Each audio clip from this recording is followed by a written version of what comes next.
We're not live. Officially live. Hell yeah. Let's see. Wait for a couple of people to pop in. I wonder... Okay, how loud do you have to talk? That's a good question. I'm gonna... Can we view it? Yeah, Is do that it. weird? Do like a Inception type of thing. Shane and Jay Inception. Okay, is it gonna pop up? Hi, Anna!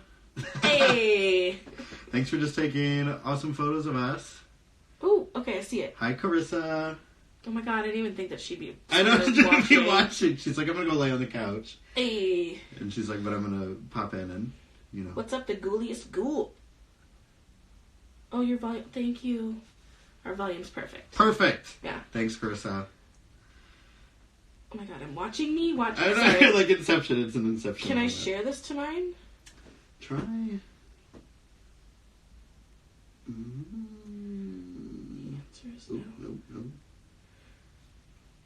Did I just do something? I did it. Okay. I wonder. That's what I was going to say. No, you can't share it on your own. Cool. Okay. Hey, Instagram, you should update it so that you can do multiple shares of lives. Yeah, because I At can one put it on time. my channel.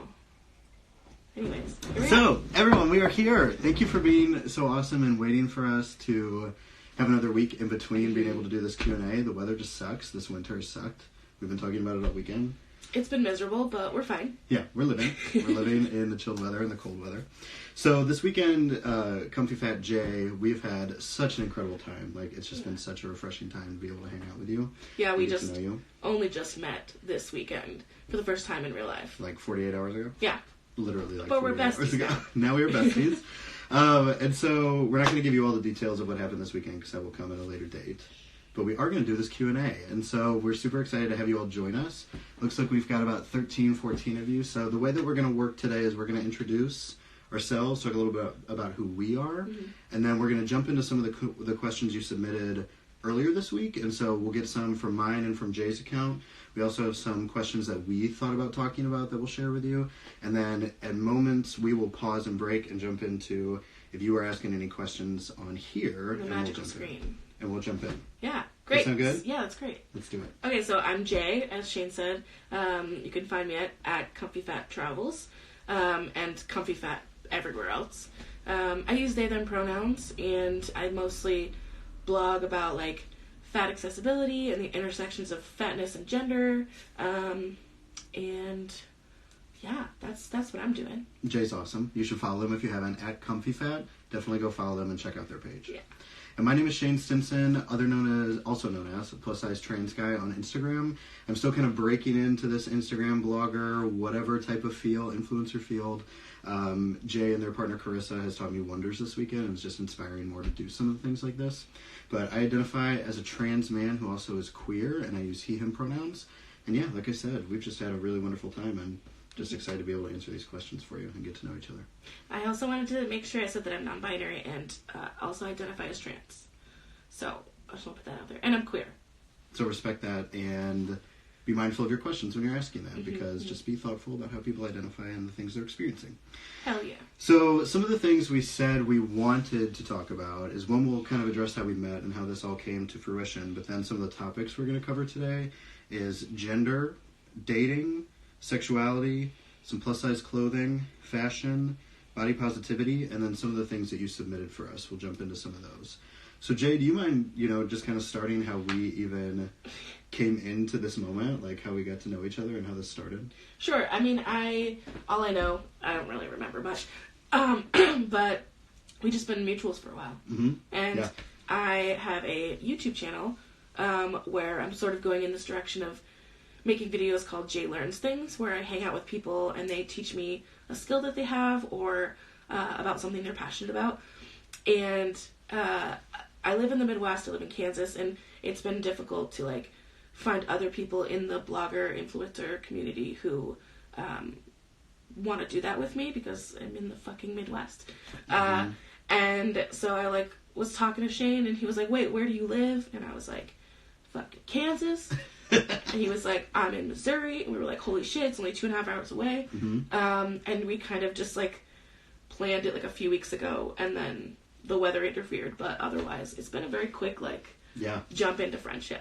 Yeah, it really has. And so we were just like, I think it's been a really fun weekend, and it's hopeful for me to know, because I think if you're in, the Instagram community, and you're like, there are these mutuals or these people that I love or that I care about, and it's like, they have to stay online, or like you feel like you have to stay in this like online area. And so I love that we were able to just reach out and so easily be like, let's make it happen. Yeah. And that it was safe and that we were comfortable with each other and like figured out those boundaries and logistics beforehand. And it's been really wonderful. Yeah, there's a lot of like Instagram people that I just like would love to meet up with, and it's expensive to travel, so I'm really thankful that you just happen to be close. 2.5 hours in the Midwest definitely is different than a plane ticket. Right. So let's jump in with one of these first questions that was about dating. Oh, hold on a second. Oh, yeah. I just want to say this is my first Instagram Live. Oh, so, yeah! So, like, thanks for joining, and I hope I'm not screaming. I just, like, don't really know what I'm doing, but, like, I'm happy you're here. Yeah, and this is only, like, my second or third Instagram Live. I think the last one I did was reviewing swimsuits, so I'm sorry I'm not naked this time around. Yeah, I was going to say, did you wear them in there? I did. I totally did. So I'm sorry I'm not naked this time around, but I think we both are just as, attractive and are willing to be some eye candy for you all today, just not naked. So we might talk about naked things, but we're not going to be naked.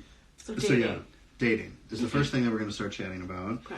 And so one of the questions was, what advice would you give a partner of a trans person so that they can make sure you as a trans person feel safe and comfortable in that relationship? Do you want me to go for it? Jump in. Things that come to mind that work really well for my relationship with Carissa and I. So my partner is Fat Girl Flo.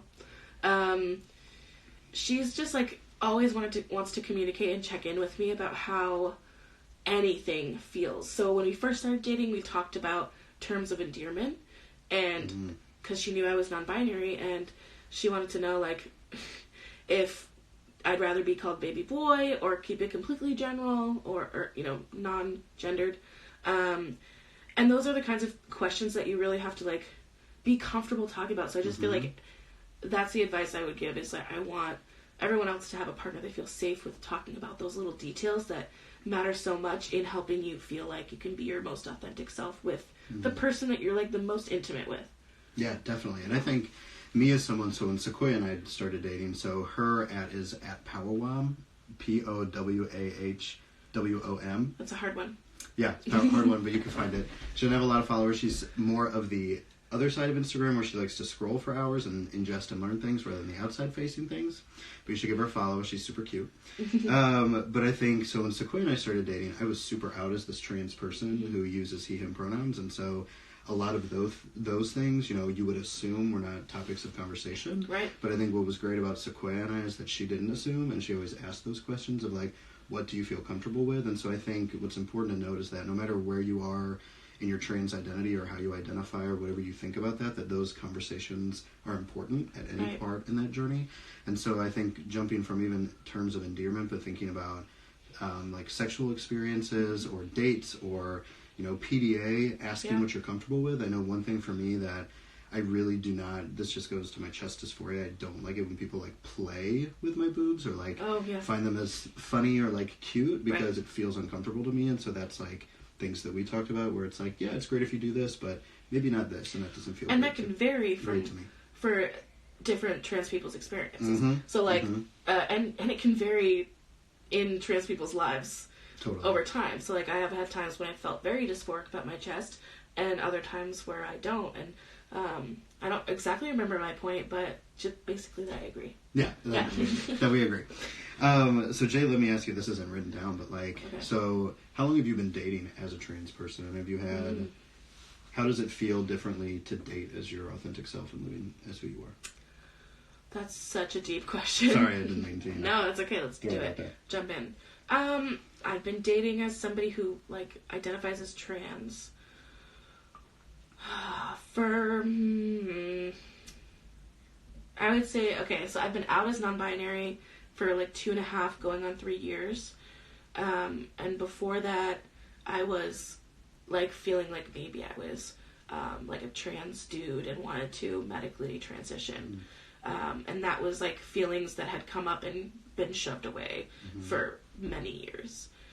So how long have I been dating where the first time I remember talking about my gender not being like female or cisgender was one of my exes. Oh god, I can't put a date on it, but it's maybe 4 years. And that experience wasn't super great. Like I remember saying that I think I don't want to use she, her pronouns, that I want to use they, them pronouns. And that partner at the time felt really, like, threatened by that, I think, and, like, scared about what that meant and how to breach that topic with family and, like, how that impacts your relationships with others. And I just it didn't feel really supportive at the time. And that person is totally supportive now, but at the time it wasn't the best reaction. And I sort of then on learned that when I was, like, in the dating scene and dating people, I would get it, like, out of the way and see if people are down or not. Like, do you know what they, them pronouns are? Do you know how to use them? Do you know what being non-binary means? Are you in it for the challenging ride that it could be? Yeah.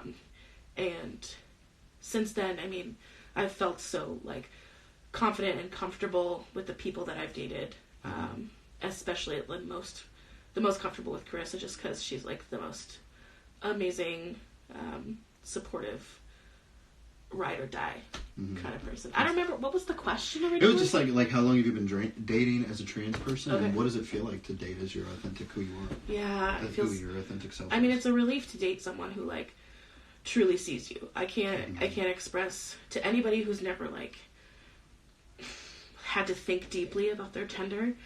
It's hard for me to say, like, what it means to me to have people look at me and see me as non-binary and not always be thinking that I'm secretly a girl or something. It's life-changing. It really is. Yeah, I think to put the deep question back on myself, I mean, I've been out as trans and, like, medically transitioning for just over 5 years now.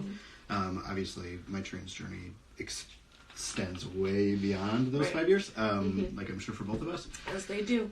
But when I think about dating, like, I had a very, like, serious long-term partner for about 2.5 years, and while that person, you know, was really great about the trans stuff, she was really not so great for some other things that I needed in our relationship. And so when that ended, I think I came out, we were dating before I came out as trans, and she was, you know, pretty decent about being very respectful and, like, seeing me for who I was.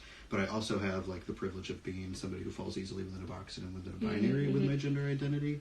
And so I think that felt differently. But I think what's been different with Sequoia is, I think, since I went into that relationship as already identifying as trans and, like, that just being a part of my experience, that being something that I didn't have to navigate. Yeah. Because I think it's really difficult to navigate who you are. And then help someone along the journey also navigate it. Yeah, it, like, creates some more not issues, but it just creates more complexity. Yeah. And so I think I really felt like I had more control over who I was, and I had more confidence, and I had more of the ability to be a better partner, and the partner that I always wanted to be and always saw myself as being when I started dating Sequoia, which was a really great point. Useful for me. One thing that you said was that you feel like you fall into more of a binary box in your gender. Do you really feel that way? Because you don't come off as very binary to me. Good. Well, I'm glad to hear somebody else say that, because, like, I have so many feels. Like, I definitely I identify as a transgender man, which is it shouldn't be complicated, but it's complicated. But I feel very trans in my experience. Like, I don't ever really relate to any cis men experiences or being socialized as a cis man. I don't feel like my whole life I've been this man trap, like, that hasn't been able to be in this body. Like, I really do feel like that's a trans experience that I've had. And so whenever people say, you know, what is your gender, I always put transgender in front of it, because I feel like that's an experience in a community and a gender all in and of itself in some regard, or at least some umbrella term in that regard. But I know that I navigate this world with a lot of privilege. Like, when I walk down the street as a white trans masculine person, that people aren't seeing me, and I'm not exposed to the same sort of violence or the same issues that a lot of our trans community are facing. People don't invalidate my gender as much. People don't misgender me as much. And so I get used to, you know, saying I really do fit in this easy box as people see me sometimes. But I don't always feel that, like, that's my experience, you know? Yeah, that's the Does thing. That make sense? Yes, absolutely. I mean, that's the thing that comes up for me when I think about gender and stuff. It's like there's a way that people see you, and then there's a way that you really feel that you are. And it's hard to, like, parse out what's most important, or, like, what. you like most about those things. Like the difference between that expression and how you're communicating it to the world versus your internal feels and like how you navigate this world as yourself. I wonder it's complicated. I wonder if other people are following. I know, like, are people like, Chris how is you like, all so feeling? many layers. I know, it's just so complicated. Is it's Maggie like, McGill here? yeah, I think so. Maggie, are you here? Wave if you are. Well, I mean, well, like, on the keyboard, not like on the I can thingy. see you. Maybe that was a heart. Well, They gone. lots of things.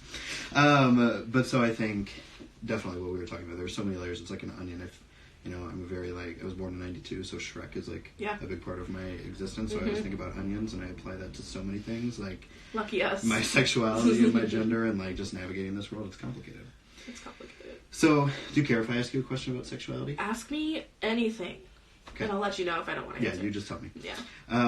So sexuality-wise, I mean, you said you identify as a queer person. Yeah. So what does that look like for you? Like, if you could... This is a really hard question I'm asking you. Well, because I don't want to, like, offend anyone or come off as, I don't know, like a bitchy gay, I guess. I think my sexuality comes down to anyone but a cis hetero man, I think, because I'm attracted to people, and also like parts of it are about bodies and what I'm attracted to physically, but it really comes down to like a personality that I just jive with, and it tends to be like I'm very attracted to like the feminine experience, like femme people, especially like a confident femme, basically fat girl femme. Basically, Carissa. Yeah. I feel that way about Sequoia as well, but I think when I think about my sexuality is like my whole life, I was like lesbian. Did you really lesbian. Like always identify as lesbian? I am totally like I was like so lesbian. I never felt comfortable with that word ever. That's shocking to me. I was so lesbian for like all through high school, and like I think that was just the queer role models I had around me. Yeah. Like, I think those were the only words or terminology that I could put to what I was feeling. But I think when I came to college and when I really started to navigate my trans identity and like also meet all these really cool people and be like, wow, attraction is like so broad. Yeah. And like has so many layers, once again, the onion, going back to it. But right when I came out as trans, I really started to be more open about my sexuality and also allow myself to feel things that I think I was scared for so long to feel. Like I felt like if I ever had this ounce of attraction towards a cis man, completely invalidated any other part of my identity. 100%. Like, I was like, if I thought a dick was cute, like, I'd be like, oh my god, I'm not gay. I mean, I'm not a part of the I've never looked at a dick and been like, cute. I don't know how many people have. But I do, like, that resonates with me about feeling like I had to be extra against attraction to men. Yeah. So that I could validate how gay or how queer I am. Yeah. And actually, like, a lot of the time I can point out a hot dude. Like, I know when a dude's, like, sexy as hell. Do I want to do anything with them? I don't know. Do I want to be them? Do I want to do... I don't know. But... I think that's... What you bring up is really interesting, because when I started coming out as trans, like, I ran to Tumblr and YouTube for, like, this validation and this exploration piece of it.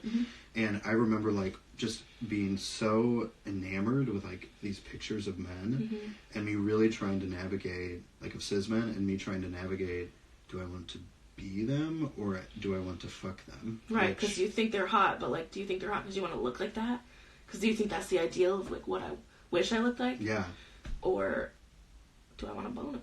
Yeah, either or. And then we can jump into all sorts of body things in a minute. But like, I think back to my sexuality piece, I've like always come down to, I think I have a very like small physical attraction to cis men. Like teeny tiny.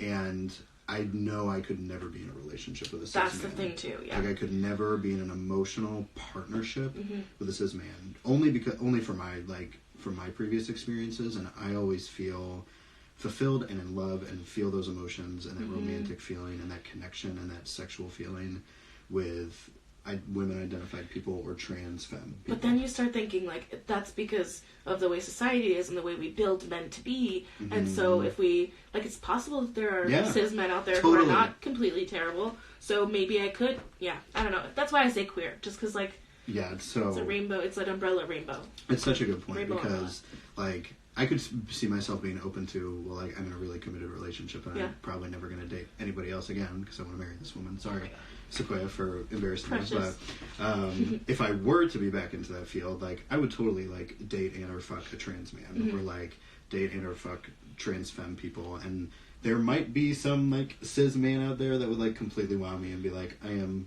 all of these things you don't expect me to be, and that could change. Yeah. I don't ever see that happening because I'm totally in love with Sequoia. But point being is that queerness is so broad and can change daily. And that's the beauty of it. Yeah. Another thing. Libby? Is Libby here? Hi, Libby. I love you. Do you know Libby? I don't know Libby. Oh my god, Libby's great. You'll follow her after. Yeah, we'll get there. We'll get there. I'll meet all these wonderful people who are joining. So let's talk about body positivity a little bit. So jumping on this, like, trans experience still, or non-binary experience. When you're experiencing any sort of body dysphoria, how do you still remain body positive? Like, as people who talk about body positivity all the time and, like, are really trying to communicate that to the people that our audiences are, how do you combat that? This is something I, like, have not figured out, to be honest with you. Like, I have written about it, too, just that it's so complicated because I learned about body positivity first before diving into my feelings about gender. Because, like, fatness was always my, like, most prominent, marginalized identity, I guess. The thing that always I sort of, like, focused on. So when I found body positivity, it was magical and wonderful. But the whole premise sort of comes off as, like, accept your body, love your body. Like, there's nothing inherently wrong about your body. And the parts that come along with it. And that's hard when you experience dysphoria. And you're like, I'm supposed to accept and love my chest, and I don't. And then you think, is it because I don't like them because I'm fat? Is it because I don't like them because of what they mean to other people? Or do I just not like them and and truly want a flat chest?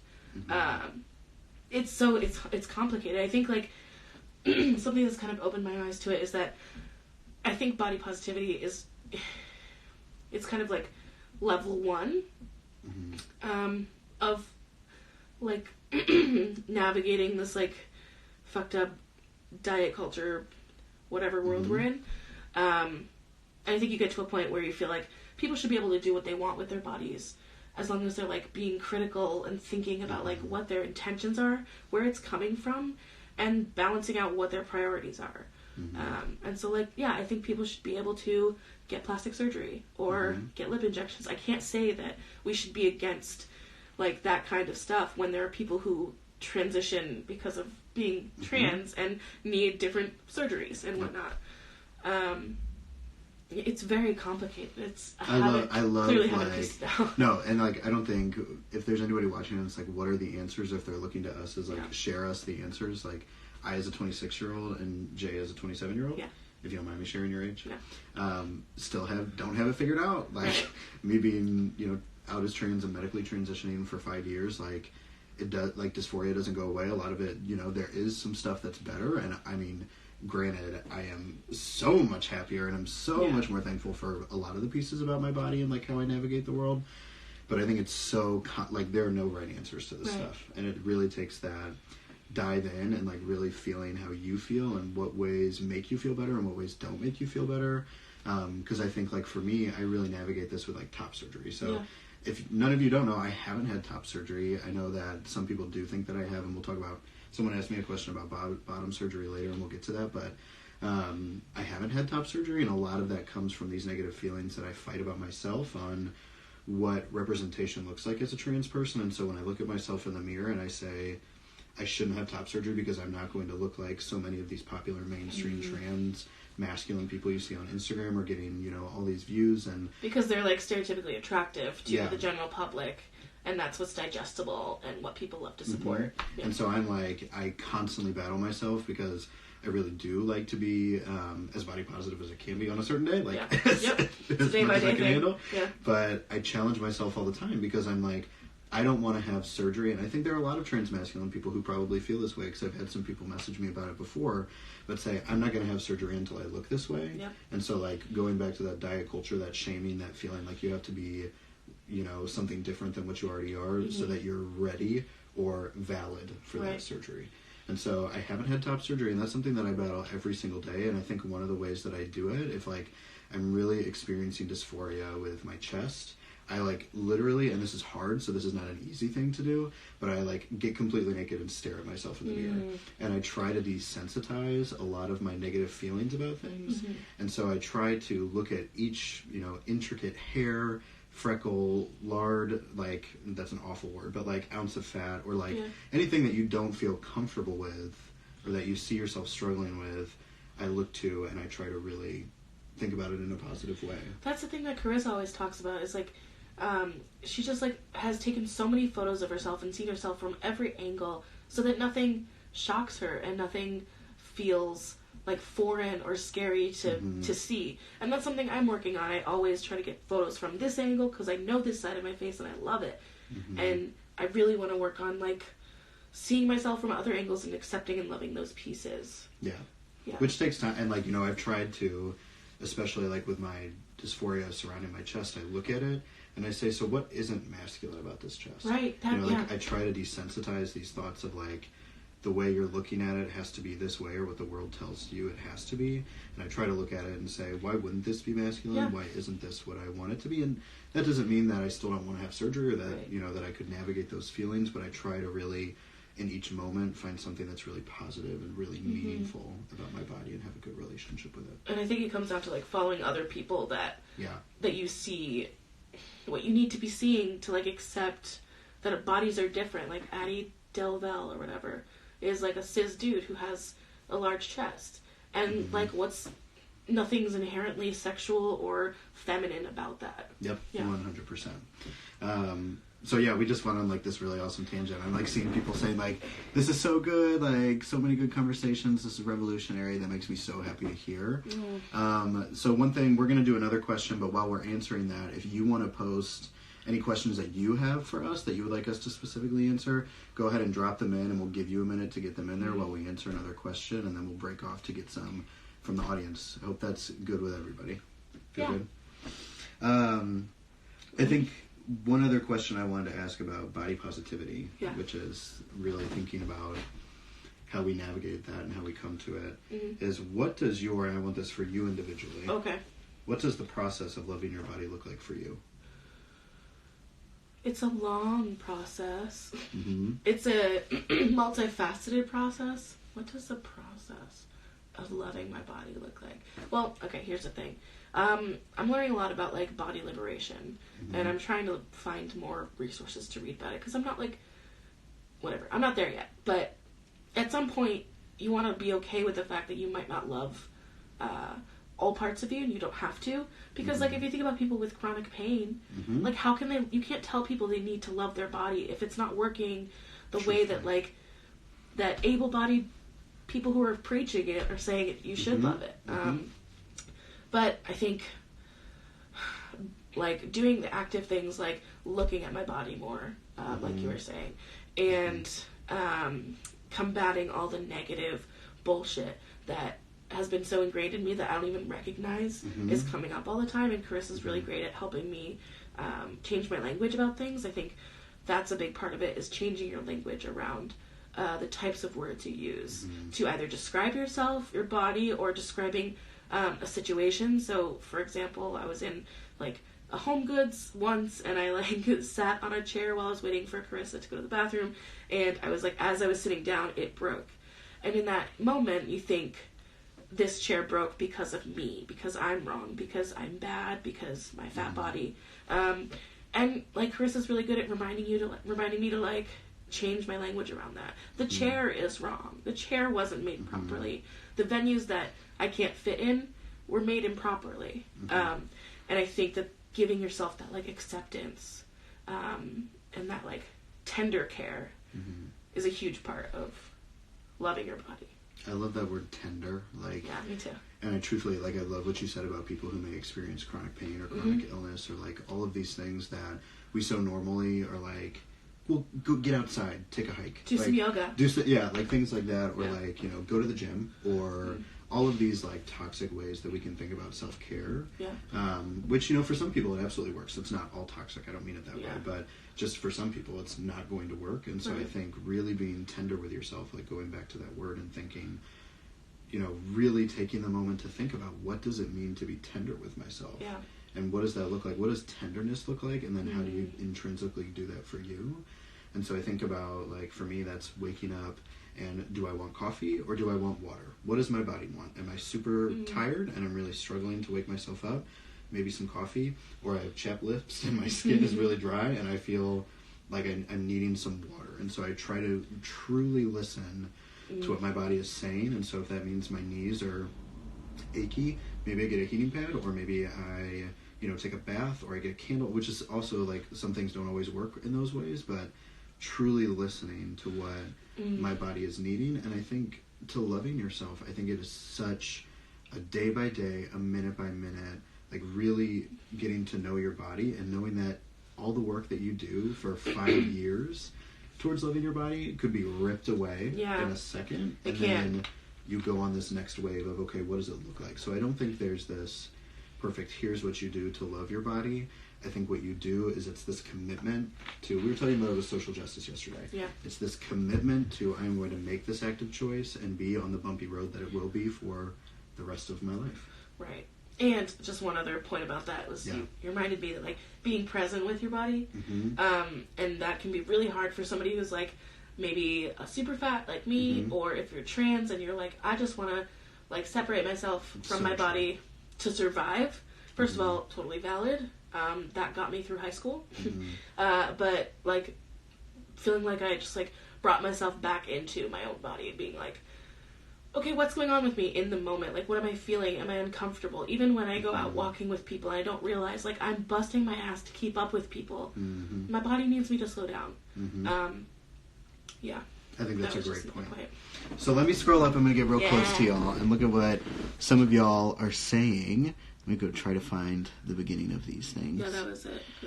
So I see, Maggie, you said you just wanted to say how revolutionary this combo feels. I've never seen 2 plus-size trans and non-binary peeps having combos about this stuff, and I'm honestly so thankful for y'all and your visibility. I'm like, we're thankful for yours We've as talked about well. you a few times now. Yeah, multiple times over the weekend.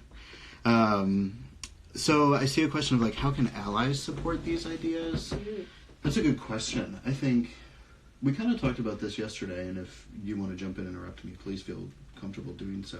I won't.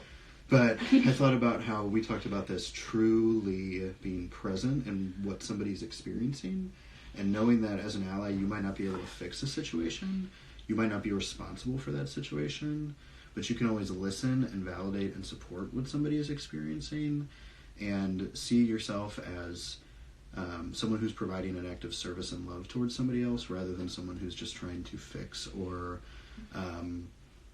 I don't know, invalidate what somebody else is experiencing. So I think, like, these things that we're talking about, take some notes and say, you know, if somebody's experiencing something like this, or if there's somebody I love or a friend that I know is experiencing this, these are some ways that I could listen and then provide advice when asked. But I think listening is a super critical piece of any allyship. And the way that you can listen in an active way when maybe you don't have, like, queer trans people immediately at your disposal talking about all these things, is to, like, change your feed up in your social media. Like, I really believe that changing your feed in a way where you are actively looking for people from marginalized, like, in oppressed groups.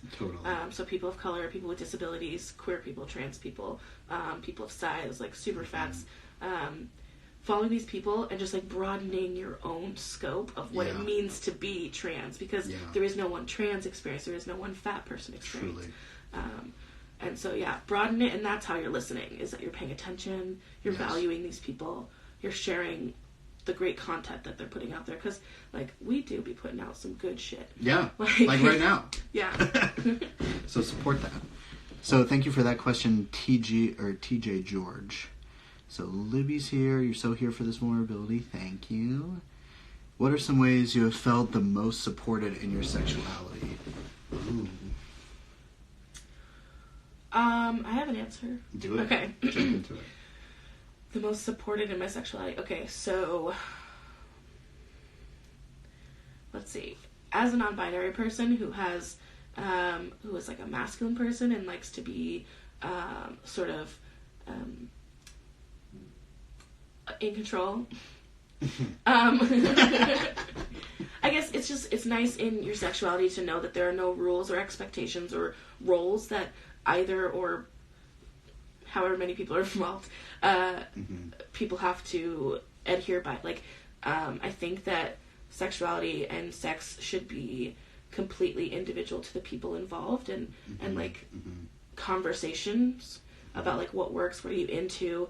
I really do feel like the way that Chris and I interact on an intimate level is so beautiful in the sense that there is no like set role or rule or like names or whatever. Like it depends on how you feel in the moment, and that is the most supportive and loving thing that I've ever experienced in my sexuality, is to know that I can be like attracted to any actor that I see. It's okay if it's a dude. I can you know, want to be in control. I can want to not be in control. I just think that's like, it's better than anything else to me. I love, so like Sequoia and I have had so many conversations about this, and I've never really felt like so mature about sex in a relationship until this. And I think Sequoia and I like a variety of experience. Like Sequoia and I have been together for 4 years, just about, and like have had so many like conversations and experiences with sex. Not to be like so many experiences in that way, just like I think our conversations and the way we think about sex are completely different than when I was like a 22-year-old being like, sex has to look this way. So I'm super supportive, or super thankful for the support in that regard. And then I think the other thing that I think about is exactly what you were saying, and Sequoia and I joke about this all the time, that like sex in the queer and trans community is just like probably the most wonderful, wild, best experience. Healthy is a better word. I'm like thinking. No, but like fantastic, amazing, like surprising, whatever, like consensual, healthy. And I really think it's because all of those, like you were talking about, those boundaries, those stereotypes, those expectations become so ripped away. And like I, as this trans person, can also be like, hey, will you bend me over? Like, which is like so like which I love that. Like I love that I, as like this person with a beard and like this like bulky body, and like someone who people are like, you have to be this like really rough, aggressive top, which like can be sometimes in like a consensual way. But then also can be like, hey, like I really want to experience it this way, and like I want you to experience my body and me this way, and my body wants to feel you this way, and really rip open in a good way, like rip apart these really restricted and like binding ways that people intimately interact with each other. Right. Just the acceptance of like the multifacetedness of gender and sexuality and how that intertwines. Truth be told. Yeah. That's a great question. Sorry, I feel like we could really spend hours talking about this. Someone said, honestly, I don't know if I'll ever be able to love my body. I promise you it's a hard journey. Like each day, there are days, I don't know if you want to share anything about that, Jay, but like it's a really difficult journey, and so some days it feels like it's never possible, and then one day I think I don't have a really good word for what I'm trying to put to it. If you have something better, feel free to. I think it's a skill. Yes. I think it's something that you don't achieve and you're done at the end. Like college, like at some point you graduate and like you're supposed to like know everything and like not have a whole bunch of debt and want to die, but it's fine. But I think that it gets easier to point out when you're like thinking negative things about yourself. It gets easier to practice reframing your thoughts. It gets it's easier as it goes along. I'm not like, I joke that I'm like body positive king, but I'm not. Like I have bad days, and sometimes a lot of them like in a row, and it sucks. It makes you feel like, what am I doing? I'm not succeeding at being this body positive person. But I really have to remind myself that it's a skill that you strengthen. I couldn't agree more. It's a skill that you hone in on and that you battle with every day. Like, it's just kind of like, I think about Excel. Like, not that you should compare it to Excel, but like Excel's fucking hard. Yeah, like, I hate Excel. And people are like, you should know how to operate Excel. But I think there's some days where I'm like, concatenate this, motherfucker. And I, like, know what... You're like, what is that? But, like, I think about, like, and I can do something really well, and then other days I'm like, I have zero idea how to navigate this. Right. And I feel so defeated because I need this to happen to be able to do this, and because I can't do this thing, everything else is falling apart. And then other days you feel like you get that instant connection, and so it's a skill. Yeah, you need different equations to put into those boxes to create different outcomes. I never thought I'd be talking about Excel. But I guess that's kind of a fitting thing for like gender and sexuality. Yeah. So many pieces. Complex. It can go on forever. You can just continue to expand that sheet. We will definitely be uploading this places so that you can watch it over and over again if you'd like. I'm going to want to. Yes, me too. Another question is, so does your fatness affect your gender identity? And if so, in what way? We were talking about this yesterday. I linked to my article. I wrote an article about this called How Fat Phobia Impacted My Gender Identity. Mm-hmm. Do you mind if I jump in? Yeah, do it. Okay. I've got nothing but time. This is my Sunday. Great. So, yes, the answer is yes. Does fatness impact my gender identity? It impacted my discovery and acceptance of my gender. I think fatness and fat phobia, like internalized and external, just like the world being fat phobic, made it completely impossible for me to delve into the feelings I had about my gender until I was in a safer position to do so. Like I said, dissociating from my body was like the only way I got through high school. Yeah. Not paying attention to being fat, trying to hide myself. And I don't think that's right. I don't love that about my past, but like that was my truth, is that like I wore hoodies every day and just had to get through it. And once I've like grew up a little bit and like found my safe spaces and found like a supportive work environment and had really great friends and family, I was able to say, hold up, like these feelings I've been having about gender, maybe I should address them now. Yeah. And it does still impact me today as far as like what clothing I can wear because of my size. Because clothing does often feel affirming to your gender expression. In a lot of ways. Yeah, and so, yeah, I mean, I certainly know that like the world wants to paint a non-binary person as like a thin, white, masculine, able-bodied, flat-chested, androgynous person, and I don't fit that entirely. I am white and masculine, but I have like a giant chest, and that makes me feel like maybe I don't look as non-binary as I want people to see me, but I think that requires challenging what the world defines as trans and non-binary as well. Yeah, I kind of talked a little bit about it in an earlier question, and I won't go into huge detail. I love that you said, that this was part of, like, so many of these things intersect and create a very individual experience for us as people. And so I think for me, like, I kind of talked about it, like I said, but I've really felt scared. Like, scared is the only word I can think of. Like, scared and intimidated to even jump into top surgery or even navigate it or start it, even though I've been very lucky to have a community support me and provide me with funds to be able to do it. But it scares the shit out of me because I feel like I don't see people who look like me from either whether it be my size or my chest or what that would look like, and so I have no idea how I would look afterwards, and I internalized that because of a lot of the fat phobia that I've internalized a lot of my life. And we were having discussions about like size and like differences in size and like privileges and other experiences that go along with that, and so I identify as chubby and plus size, and for as long as I can remember, a doctor's been writing obese on my, like, whatever those things are, clinic notes, whatever they are. And so I just think about how much of that has really painted my vision of what my body will look like for my life, or what I'm supposed to be doing with my body. And so even, like, if I see somebody else who's plus size or chubby or larger or fat, like, getting top surgery, I say, well, mine won't look like that. Right. Or, like, my body. Your first, I really look deep into my individualistic, and I'm like, well, this ounce of fat on my body is not going to look like that person's, right. And so I can't do it because of that experience. Right. It can be really damaging how the expectations of society about what transness looks like or what bodies look like for queer and trans people is like, it's really damaging. It's incredibly damaging. But read Jay's article. Yeah. Because they talk about it more. Comfyfat.com. Yes. Great question. So I'm a fat trans guy, and sex with my partner can be difficult because of my dysphoria and internalized fat phobia. What are some tips you have for being present during intimacy? Ooh, it's a great question. That's a great question. I mean, to be honest, like, if either Carissa and I are not, like, feeling present, we don't have sex. That's, like, a huge thing as far as, like, consent-wise, I feel like. If I'm like Stony Baloney or something. Like, I really, like, I want to be present for her. I want her to be present for me. So I feel like that's the first thing. Is like, you don't have to engage in sex if you're not feeling fully present. Yeah, totally. Yeah. Do you want to?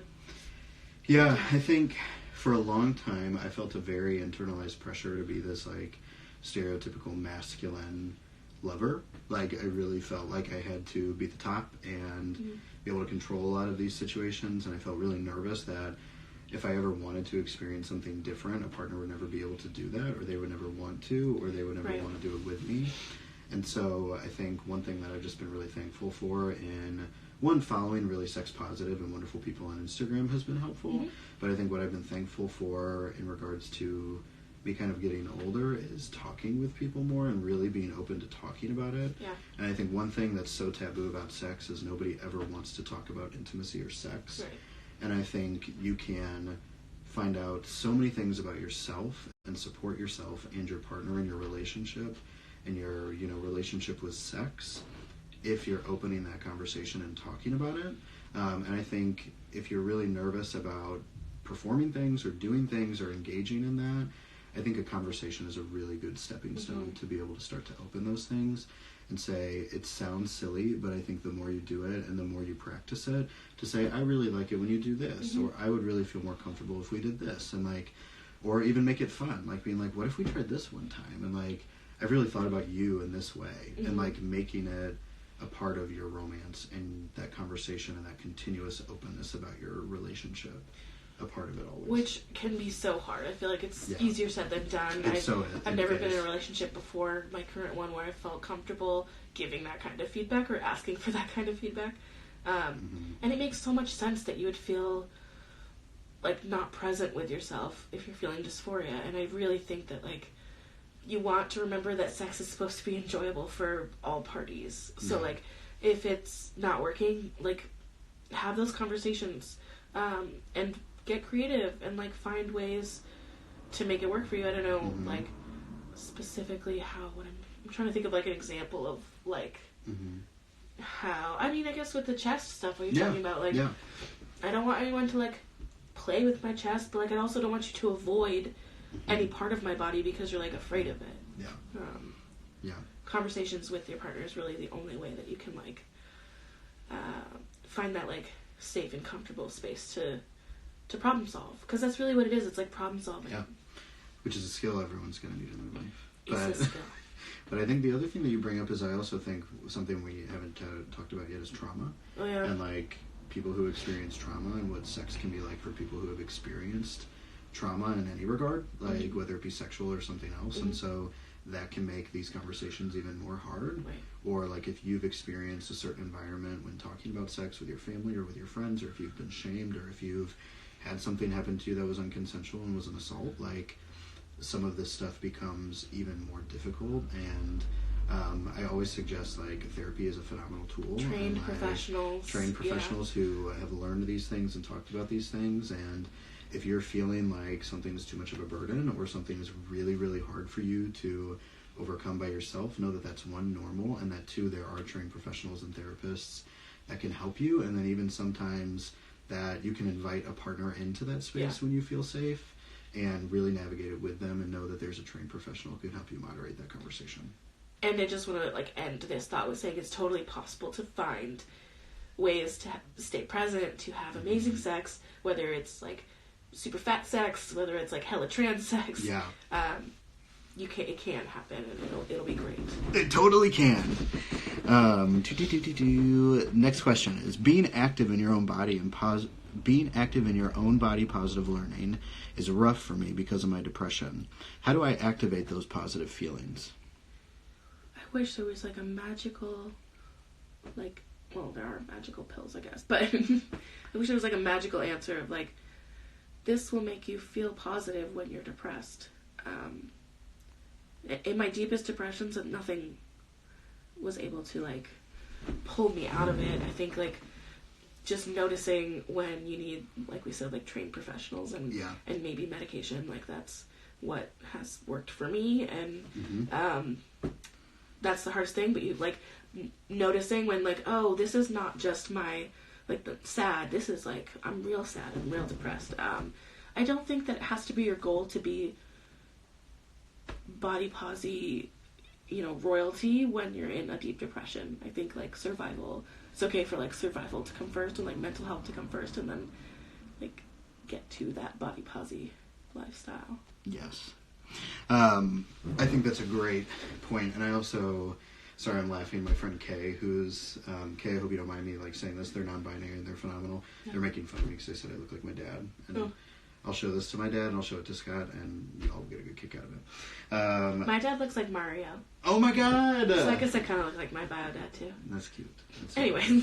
Sorry, that was a tangent. But going back to these positive feelings and, like, how it can be hard to activate them, is I also think it's really normal to not feel positive feelings. Mm-hmm. Like, I think so many of us, especially on social media and a lot of these realms, have to show positivity all the time. Yeah.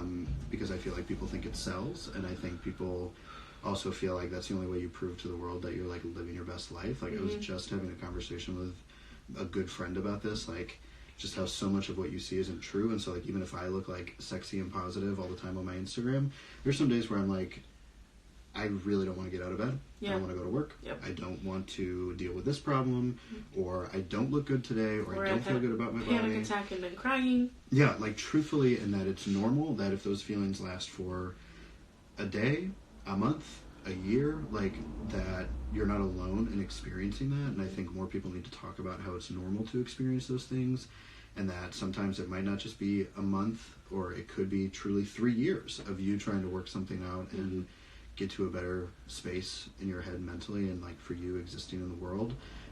Just know when they're, like we said earlier, when you might need a trained professional, and know that you don't have to be positive 100% of the time. You don't have to be joyous or happy. We all strive to be feeling those feelings because they feel good, but it's normal to feel sad, and it's normal to feel angry and frustrated and sorrow, and it's also normal to be like, I just got through this day, I feel nothing, I woke up, I ate, I slept, that was about it. Like, it's all normal to be that way. Right. There's another really good question. How do you comfortably wear your binder if you wear one? I sweat in mine so much, and I hate it. Do you want to talk about this, or you want me to jump on it?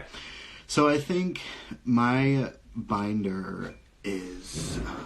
I have such a love-hate relationship with my binder.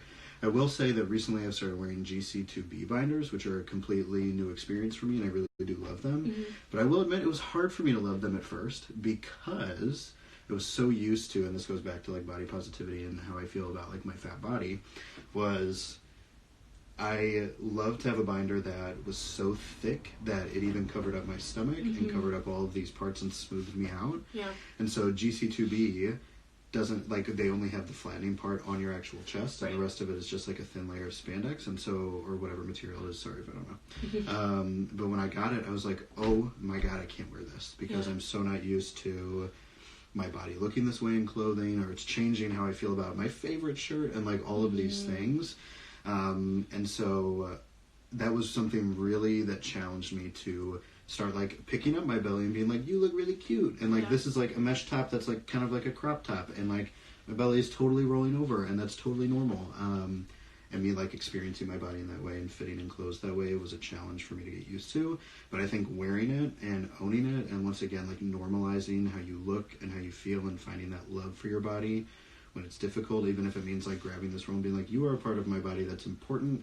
You make it cushy for Sequoia to lay down, and it feels good to her, and it feels good to me, and, like, thinking of your body in that way. But going back to the binder piece of it, once I kind of got to accept and love this binder, it's really comfortable. Like, it's a really comfortable binder. I don't feel like it's tight around my body. I really feel like it's just kind of a tank top that is tightening where it needs to be and loose where it needs to be. And so, like, I'll wear this black binder from GC2B in the summer by itself, especially when it's hot, because I know you said on here that you sweat in your binder a lot. I sweat in my binder all of the time. And I have just, like, had the privilege and the finances enough to say I'm going to buy more so that I can wear one for these three days of the week, and then another one for these 3 days of the week. But can I do a plug? Yeah. Okay. Shapeshifters Inc. on, I think that's their handle on Instagram.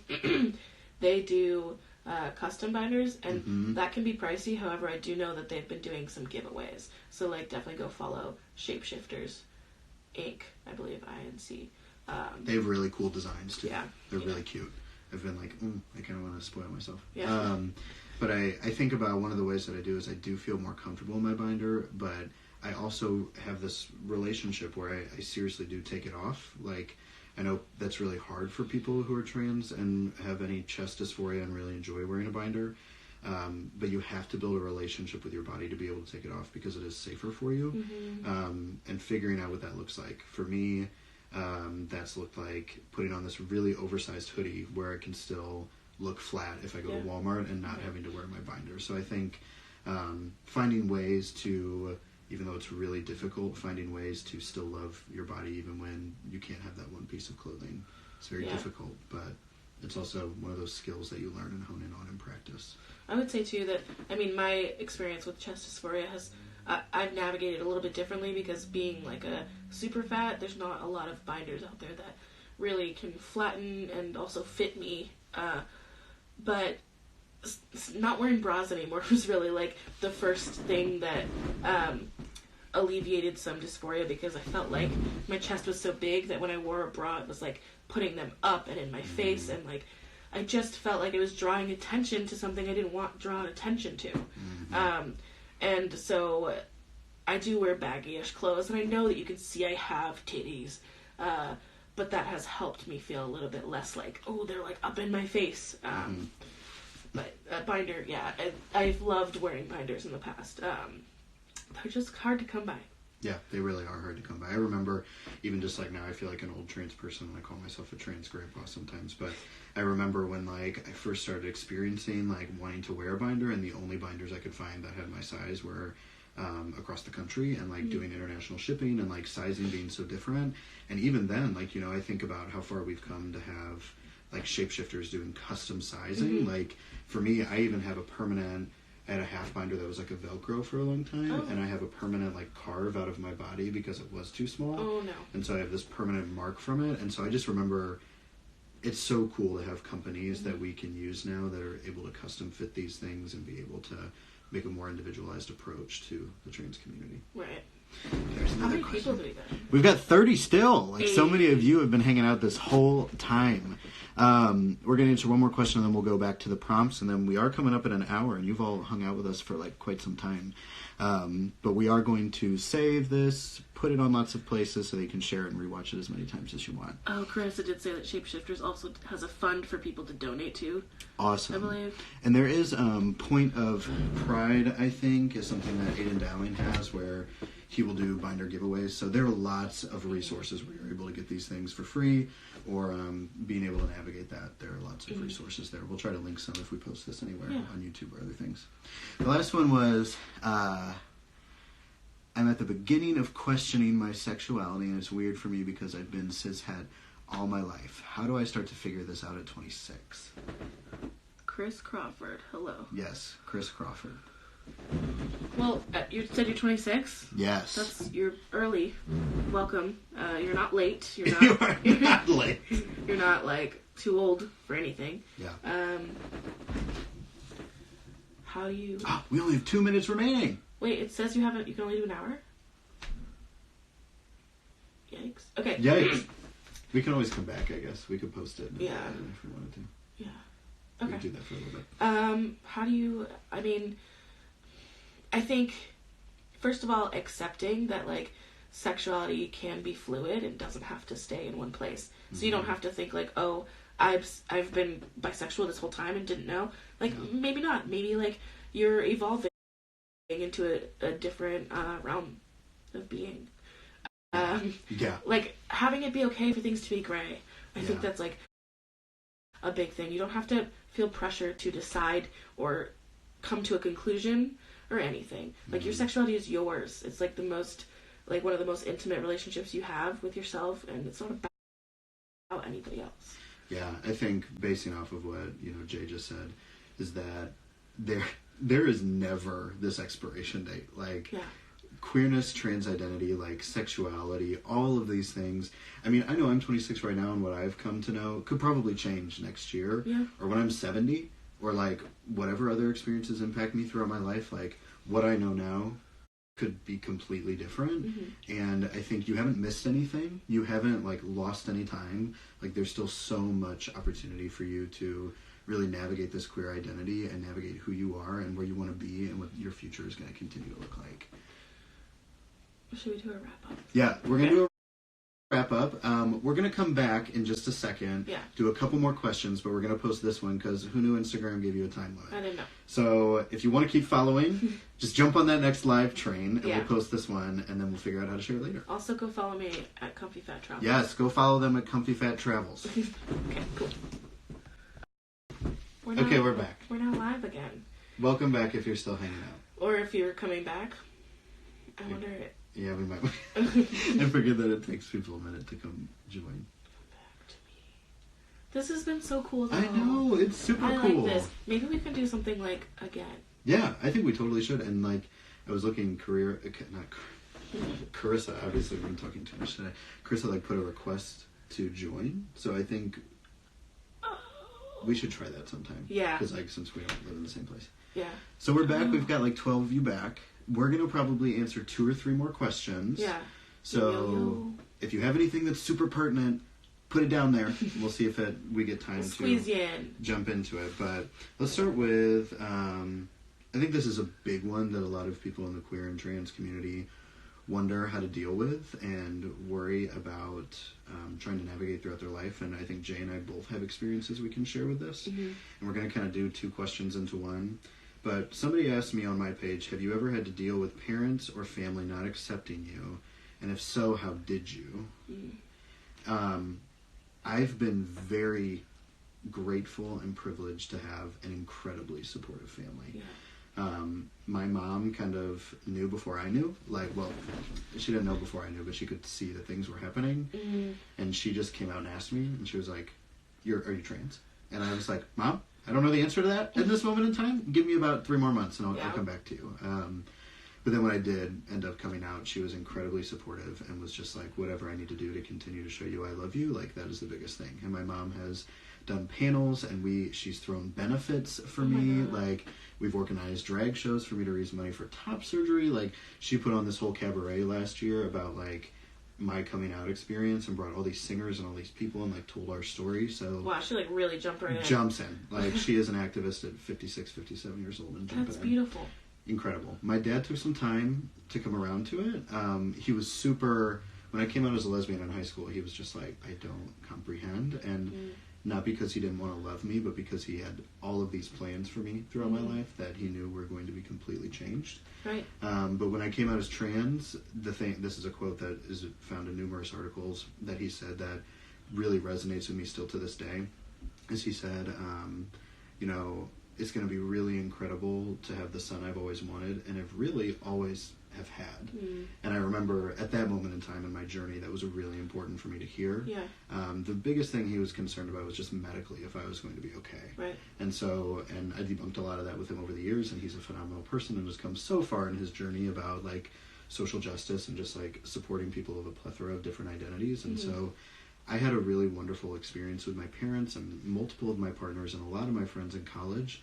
I did struggle with some of my friends from high school, and not because, I don't want to say anybody had anything derogatory or hateful that they did towards me, but a lot of my friendships changed. And like a lot of the ways that I navigated those friendships were difficult at first, and I think it's been 5 years since that moment happened, and so many of those have come back around and have really been fruitful, and we've had time to navigate those and really relearn to love on each other. And it wasn't there was a lot of different things impacting that, but it did center around me coming out as trans in a way that I had a lot of things I needed to figure out independently. But I think if you are experiencing, we talked about this a lot last night, sorry this was a long answer to what I was getting at, but if you are experiencing like hate or people who aren't accepting you or people in your family that are obviously people that we're socialized to believe have to be around us forever.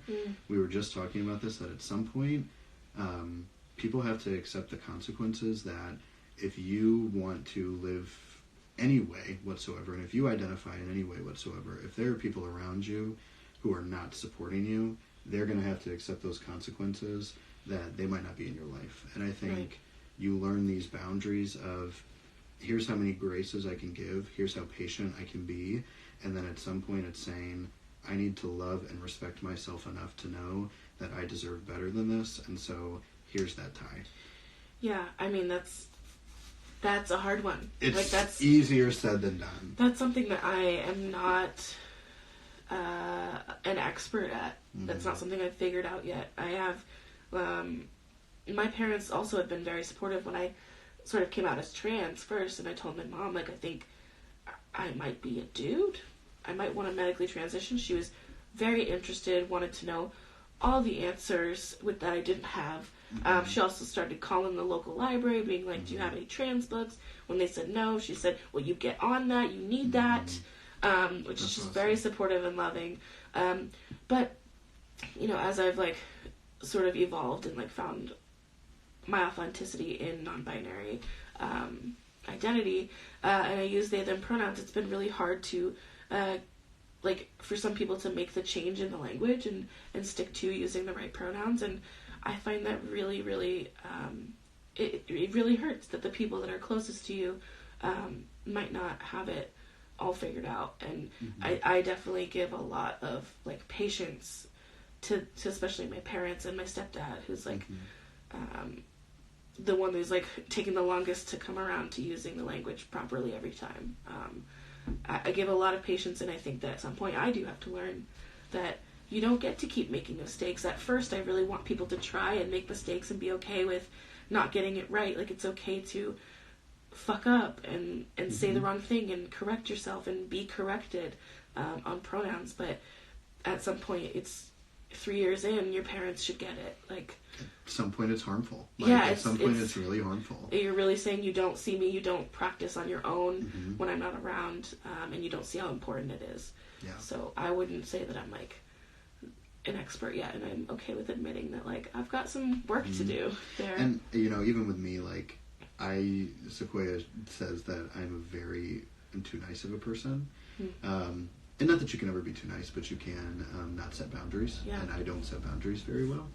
And I think at some point you learn how much of yourself you're going to give until you're empty. And then when you're empty, you get to this point where you're like, how do I build it back up? And nobody enjoys feeling empty. Everybody's cup has to be filled, like, full, and you have to fill it in different ways.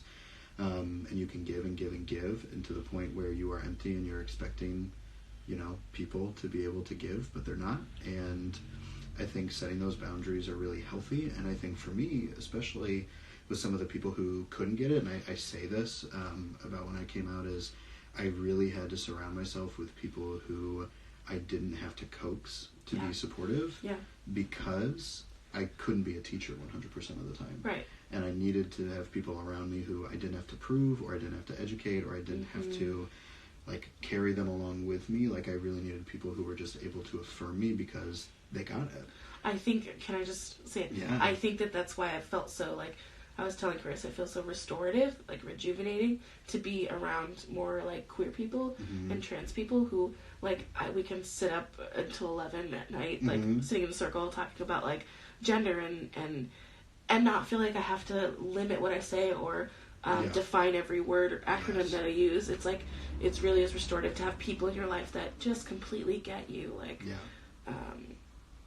those people are so important. So you're saying you've got to surround yourself with those people. Sorry, I didn't mean to interrupt. No. Please interrupt. And I think, like, that, it takes time to find those people, and it will come in and out of your life in a lot of ways.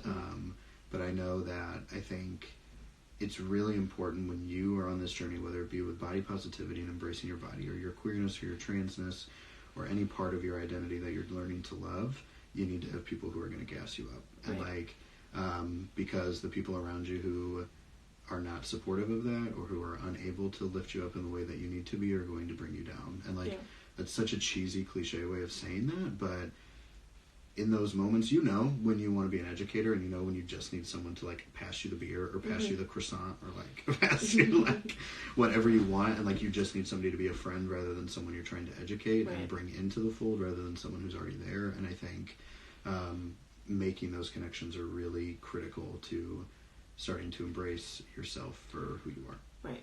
Absolutely. In those moments. 100%. Did you want to talk more about like how you deal with people misgendering you or mispronouncing you? Sure. So like I said, my parents are like still getting there, and my mom actually pretty much immediately changed her language and started calling me her child instead of her daughter. Like all the little intricacies of it, she's been very good at. But I mean, it still happens, and I get misgendered like every day if I step out into public. And how I deal with it is, like, a lot of times I hope that the people around me will step up. Like, Carissa is so, like, strong and brave and, like, has started correcting people, you know, and been really good about it. So it's not my burden to bear, to, like, correct people. But a lot of times I feel like I don't have the time or energy to teach someone about gender, teach someone about being non-binary, or what it's like to use they, them pronouns. Like, I can't do that for the server at our brunch spot. Like, literally. So I mean, like, I created the pronoun packs, which is like what I like super loved, and I had these cards that I can like hand out and say, "Hey, friend, you misgendered me," and hopefully like helping people in public, like notice their language and how you can use non-gendered language instead, and that saves a lot of like potential hurt feelings and whatnot. And that was my sort of non like threatening way to address that, because like if I get misgendered, I'm afraid that if I say something, people are going to think it's stupid, or it just doesn't feel safe. So I want to be able to like hand a card or leave a card somewhere and leave the situation and hope that they read it and they think about it. And that's sort of my like little pitch for pronoun packs. We have those for sale online, so I'll post about them. But yeah, I love those pronoun packs, and I think it's such a way to like. Carissa's like, get the pronoun. Link in my bio. Go check them out at Fat Girl Flow's Instagram page. You can pick them up. But I think that's such a intentional way to say, hey, you did something that wasn't great. Please learn how to do something that's better. Yeah. And I think something that like I'd like to challenge some of the people that are in the trans community that don't identify as non-binary to really think about these experiences. Like, you know, when I came out as trans, I did get misgendered a lot because I didn't look like this, and like I had to wait till testosterone did its thing. Yeah. But I think that someone who's trans and medically transitions, it's so easy to forget what that feeling can be like, especially when you start to get normalized into that idea of passing so frequently. Yeah, passing, whatever that means. And so I think it's our duty in a lot of these ways to remember that we have to challenge that binary way of thinking and be able to support our non-binary like family in this regard, and be able to be that person that, even if it means that, you know, I'm going to get looked at and be like, hey, you know, they, them pronouns are a thing, right? You have to respect them and you have to know what they are. And like more and more people around this world are going to continue to use those pronouns and have been using them for years on end. So like, you got to get with the program, and it's our duty to be able to help support our non-binary family in that regard. A+. Yeah, A+. One other thing I wanted to talk about, I got a question that resonated, and I wanted to address it because somebody asked me if it's scary to take T, and because this is kind of a personal accomplishment of mine that I wanted to talk about, because they said, you know, is T really scary? Because needles are really scary, and needles are very scary. But if you're interested in taking testosterone, I was someone who never thought I would be able to do my own shot. I was terrified of being able to like be a medical practitioner in my home and being like, I don't know any of the things, but I'm able to medically do something to my body. That thought terrifies me, and still to this day, 5 years on testosterone, every shot I do, it's like, does it feel right? I think about it every single time. But an ex-partner of mine did my shots for my first year, like year and a half, and it really got to this part when we broke up. I was like, I don't ever want to feel like this part of my experience is in the hands of somebody else. Right, like you have to have that person, otherwise, yeah. And I know that's so common. Like, that's so common for a lot of people who are trans and in partnerships who want to have help from their partners. And it's not a bad thing by any means, but I know for me it was really important in that reclaiming of my own individual identity, that this was a part of that, and that I would never have to wait on somebody else or feel tied to somebody else to be able to administer what I thought was important to me in my experience and my transition.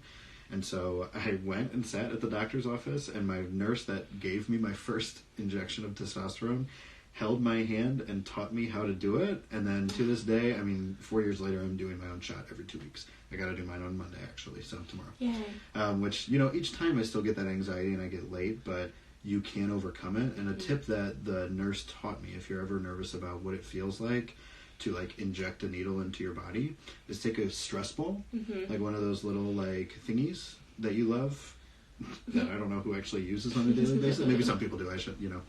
But practice, like, what it would be like to put that needle in. And there's no perfect way to do it other than just really know your body and what feels right and what doesn't. Some people go really fast and are, like, able to hike up and go boom. Yeah. And I am not that person. If you've ever seen me do a shot video, I am like, deep breath in, deep breath out. Poke, deep breath in, deep breath out. A little bit further, and it takes me like 10 minutes to do it. So I feel like the thing that scared me about, I was going to potentially start doing T a couple of years ago, testosterone, and it wasn't necessarily the needle and stuff, but it was the potential changes that were going to happen. Yeah. That I was like, this is scary. I don't know if I want a beard. Yeah, truth be told. Yeah. And I think that was one thing that people ask me, like, what are the goods and bads of testosterone? And it's so individual to, like, what you're yearning for, like what your body is wanting or what you're wanting to experience. And like for me, I really wanted that beard, but like the thing that I was nervous about is like what was one of the things, like acne. I had acne throughout my entire middle school experience, and it sucked and I hated it. And I was like, I don't want to relive that. I was like, I don't want that to be something I ever have to deal with again. But I mean, it is a medicine, and you're not picking and choosing what that medicine is doing to your body. And so it really is. I remember for the first time when, and this is not to scare anybody of not doing testosterone, but just knowing that it really is an informed decision that you should take to heart when you're thinking about it. Because reading and watching things on YouTube and seeing what you want is phenomenal, and it's a great feeling to relate to that and think about what you could look like. But I remember sitting with the doctor for the first time and being like, these are risks, these are risks, these are risks, and nobody else was talking about that, and me being overwhelmed with like, oh my God, is this should I do this? Right. And that can also be, in a lot of ways, a scare tactic for people to not think that it's possible for you to do it. So don't feel that way. Like, there are lots of tests and things that people do to make sure you're in a condition that testosterone or any other hormone would be good for you. But they're happy to throw pills at you with all kinds of exactly fucking risks and but shit. If you're trans, just make sure it's what you want to do. That's not what I say, but that's what doctors may say. But know that, like, at least I know I was overwhelmed when presented with, like, all of what it means. But do your own research, really talk to your doctor, and I encourage you to research doctors that are trans knowledgeable and not just trans friendly, because those are two different things. Right. And, you know, do your own research on what is happening that's up to date, because a lot of the times as a trans person in the doctor's office, you truly are the most informed person in the room, which is unfortunate. Yeah. But take that autonomy and believe it, and then, you know, hold your doctor accountable to what they need to be doing to support you. So I am like keeping Jay and Carissa way longer than they needed to be here. My watch is telling me to breathe. I think it just knows that I'm excited. Yeah. But if you have any last minute questions, now is the time to ask anything you want to before we sign off. And you can find us on Plus Size Trans Guy and Comfy Fat on Instagram. Comfy Fat Travels. Yes. Because Comfy Fat belongs to somebody else on Instagram. I've contacted them. I really want it. They won't let me have it. They haven't responded. It's okay. But Comfy Fat Travels on Instagram, and then Comfy Fat on Twitter, YouTube, Facebook. You can keep up with Pinterest. Our lives there. I always forget I have a fucking Pinterest. I was like, I've never understood Pinterest. I was a Tumblr, like... Oh, a Tumblr gay? Person all the way for so long. I haven't used it in so long. And Instagram... Oh, I just started using my Tumblr again. Really? Yeah. It's secret, though. You can't find me. You can, but you have to know my name. Anyways. Yeah, all the things. But if you... just a general question. How are you both? Oh, I feel... so rejuvenated after this weekend. I feel empowered. Yeah, I feel very like seen. I feel very heard. I feel very authentic. I feel really, really good about this entire weekend. All the things, yeah. We're great. Thank you for asking. Yes. Do people fully agree with gender being okay, do you have any quick and easy ways to help explain NB to people who fully don't grasp gender being on a non-binary spectrum? So I would say, can I? Yeah, okay. Do it, Jay. My little spiel is that, like, the world, our society has set up a very binary system of what gender means. So we know that there's men and there's women, and that's like where things have been and how it's gone for so long. And there have been non-binary identities, but like general knowledge has been men and women, men versus women, Mars and Venus, whatever. And I don't fit inside of that binary. That's binary thinking. That's, you're assigning roles and characteristics and appearances and jobs even and expectations on two binary things that are supposed to be seen as polar opposites. And I don't fit in those boxes, and I live outside the binary, and I incorporate characteristics from either and other things, and gender's much more complicated than this versus that. So I feel like that's kind of a digestible way of saying, like, hey, have you ever noticed how there's like man versus woman? Guess what? There's more possibilities. That's a great way. And I think one of the things I do in my trans 101 trainings that I get asked to do every once in a while is whenever I go into, right before I talk about definitions and I do the gender unicorn with people, I literally just write the statement, forget everything you've ever been taught about gender. Like I have that on a slide, and I say, for this next 45 minutes that you get to hear my voice, anything that you're going to think, well, what, can a man do that? Can a woman do that? What can there really be a gender outside of those? Like, penis equals man. Yeah, like any of those thoughts that pop in your head, forget it. And like really take that time to interrupt those thoughts during that hour, because if you get hung up on those things, you're not going to be able to progress past it. That is so good. To be like, hey, for the next 45 minutes, the world is bigger than you've ever thought. Yeah. And it's this magical space where you get to like pretend that there are so many more possibilities, and guess what? That's where we live all the time. All the time. And like I try to like say, this is what you're gonna get in these minutes. So that's a really way to like at least open that conversation, because people get hung up on that. Like you said, penis equals man, or like all of these things mean this. And if you just say all of that doesn't matter for this 45 minutes, just stop thinking about it. It does not matter. Then literally it doesn't matter. Everything's a social construct, so fuck it. As a shorter trans man, where do you find your clothes? Yeah, for real.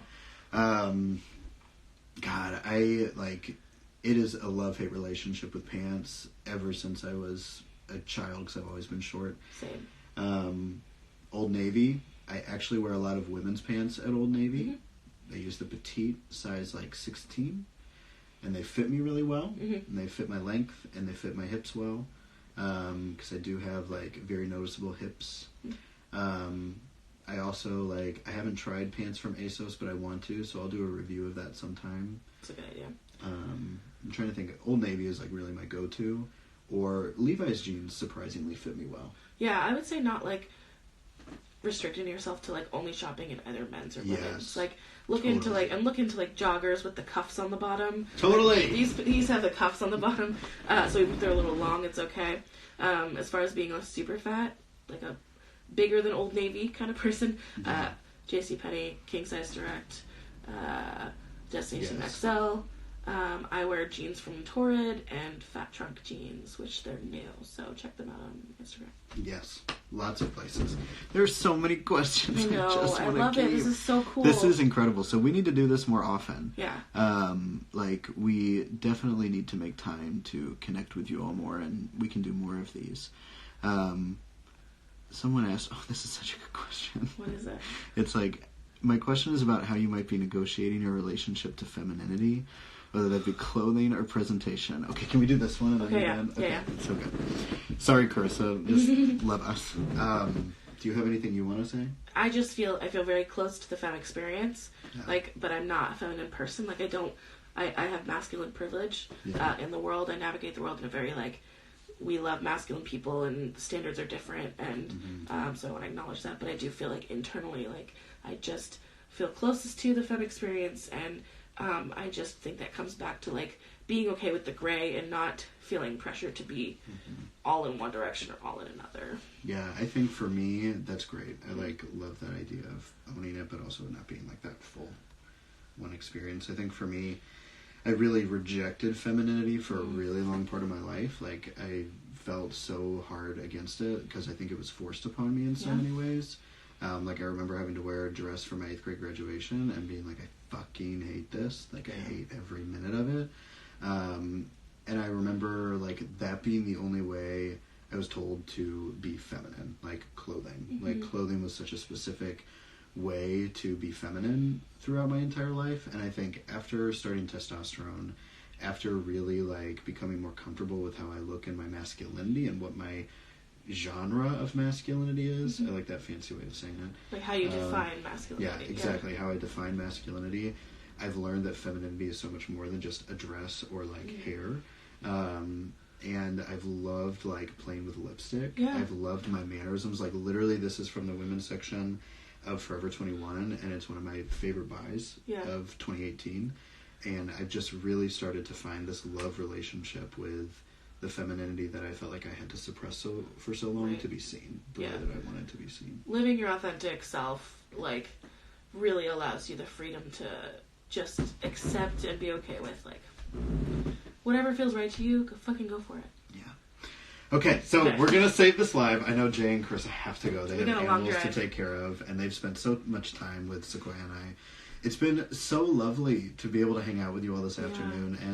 And if you like this, like, message Jay and I and let us know that you want us to do more things like this more often, because it's been a lot of fun. And like Jay said earlier, this was their first Instagram Live, and this is only like my second or third. So thank you for showing up.